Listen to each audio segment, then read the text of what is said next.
नमस्कार बंधुरा रीतार होम किचने आपनादेर स्वागत। आजकेर आमी बानाबो गाजर और कड़ाईशुटी और आलू दिए सब्जी शुकनो शुकनो रुटी दिए खावार जोन्नो रुटी परोटा। तो आमी एखाने गैस जेले दिएछि, कड़ा गरम हये गेछे आमार। तेल दिए देब, तेल दिए दिएछि आमी।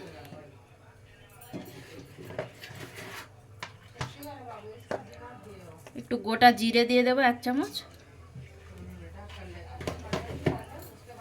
জিরেটা ভালো করে ভাজা হয়ে যাবে। জিরেটা ভালো করে ভাজা হয়ে গেছে, আমি ওপর থেকে আলু ছোট ছোট করে আলু কেটে রাখা আলুগুলো দিয়ে দেব।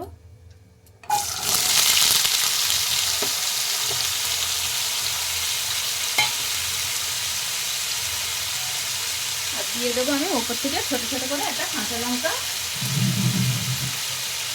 লঙ্কা দিয়ে দেব চিড়ে। আর দিয়ে দেবো আমি এখানে গাজর আর কড়াইশুঁটি নিয়েছিলাম, ওর ওপর থেকে দিয়ে দেবো।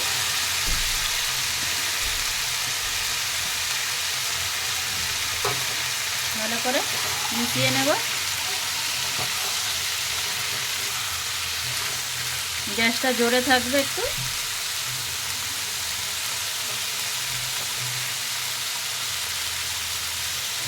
ভালো করে নেড়ে নিয়েছি। এখানে আমি কোনো এখন মশলা দিচ্ছি না, আমি একটু ঢেকে দেবো কিছুক্ষণের জন্য।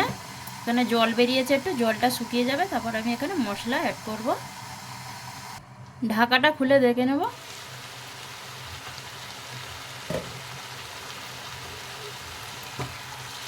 এখানে একটু জল বেরিয়েছে, ওই জলের মধ্যেই সেদ্ধ হয়ে যাবে। আমি এখানে কোনো মশলা এখনো দিইনি।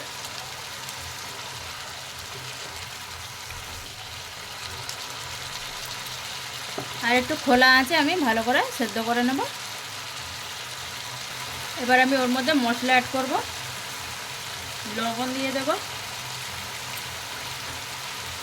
হলুদ গুঁড়ো দিয়ে দেব, একটু লাল লঙ্কার গুঁড়ো দিয়ে দেব। এবার দিয়ে দেব আমি এখানে অল্প একটু ধনে গুঁড়ো আর একটু জিরের গুঁড়ো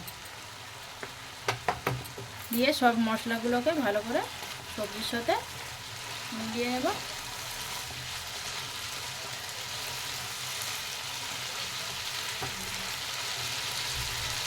কিছুক্ষণের জন্য ঢেকে দেব। ঢাকাটা খুলে এবার দেখে নেব।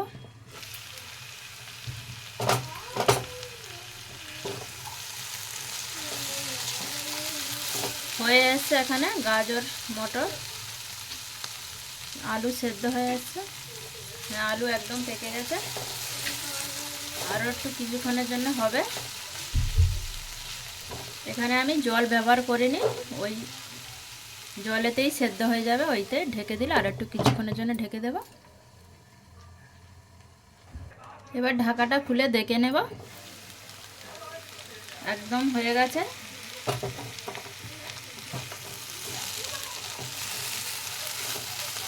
দেখো কত সুন্দর হয়েছে। এখানে ভাজাটা একদম ভাজাও নয়, একদম শুকনো নয়, মিডিয়াম সাইজে। এবার আমি এখানে 1 চামচ ভেজে রাখা মশলা দিয়ে দেবো। এখানে গোটা ধনে, গোটা জিরে আর একটা শুকনো লঙ্কা আমি আগে থেকে ভেজে গুঁড়ো করে রেখেছিলাম, এই মশলাটা ওপর থেকে দিয়ে দেব। আর দিয়ে দেবো এখানে কেটে রাখা ধনেপাতা কুচি।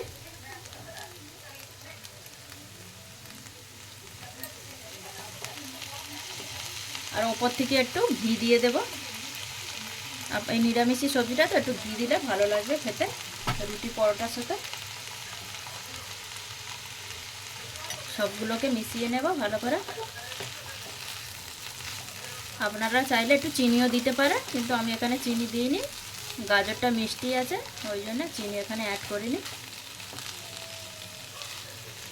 এই রেসিপিটা রুটি পরোটার সাথে বাচ্চাদের টিফিনেও দেওয়া যায়, খুব ভালো লাগে খেতে, মিষ্টি মিষ্টি। আপনারাও একবার ঘরে ট্রাই করবেন এই গাজর মটরশুঁটি আলু দিয়ে।